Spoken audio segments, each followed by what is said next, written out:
So today I decided to try out MyWhoosh indoor cycling app for the first time, and what you're seeing on the screen is a bunch ride on the City Reef course, which I'm not even sure where that might be.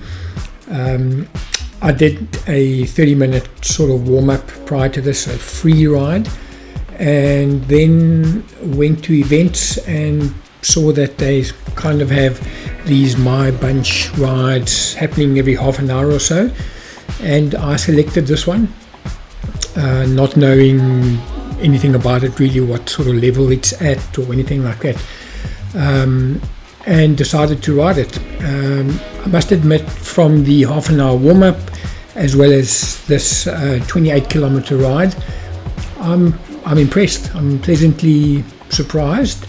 A lot of the functionality is very similar to Zwift, like sort of thumbs up and ride-ons. You'll see the sort of graphics are kind of similar as well. What I did find to be quite different is the pack dynamics and the drafting, and I'm not sure whether it's more realistic or not, but if you slack off even for a second to 2 seconds, you kind of get dropped out of the bunch pretty quickly and have to put in a concerted effort to catch back up. So that was a big difference for me and something to get used to. What I like about it is the fact that the bikes and the kit and everything looks far more realistic. You do have, as you can see, I'm busy playing on the screen with the camera angles over there. You can see my cursor at the bottom left. So there are 10 camera angles. Also, once again, similar to Zwift. Initially, I thought I was racing or riding with other like-minded cyclists around the world, but turns out that these are automated bots, if you like, computer-generated bots, and you'll see that their power output is constant at 4.5 watts per kg, whereas mine fluctuates. So that's this type of a ride. The My Bunch ride are basically automated bots or computer generated bots that will ride at a set pace. Initially there were, as you can see, there were 56 of us in the ride, and I started off quite sedately, and I noticed these 6 riders going off the front rather quickly. So I caught up to them and decided to stay with them. You can see as the ride progresses, I actually started recording this only in lap 2, and as the ride progresses, the 8th person in the ride, the distance is growing between us.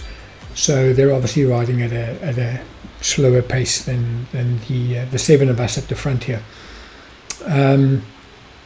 I enjoyed the experience, to be honest. It's nice. This application is free. It's not a paid application, which is nice. I'm keen to try out the racing side of things. I see that they have races on a Sunday, and then there are some other different types of events set up during the week as well. So I'm going to delve more into that and try it out. But the warm-up that I did prior to this, which was about half an hour long or so, I chose a course in Australia, I think one of the first courses on the list, and it was quite not a struggle, I wouldn't say, but there was a lot of climbing involved. In the first 8 kilometers, I think I did 150 meters of climbing, and I had to push quite hard to obviously keep going, kind of thing. But as you see, as I change the camera angles, it's quite nice to see the sort of graphics that you get with the game. And yeah, as I said, I enjoyed it. I will definitely come back and try more aspects and different rides and different races of this platform. And who knows, I'm sure that it's going to grow, and we'll have more real participants taking part in the actual rides, and there'll be more banter as the popularity grows. I think the fact that it's a free application should draw quite a few people to it, I imagine. The speed at the end of the day was more realistic, I think, than Zwift. We did this 28-kilometer course in about 45 minutes. I think that was an average speed of about 38 or 37 or 38 kilometers an hour, which is more or less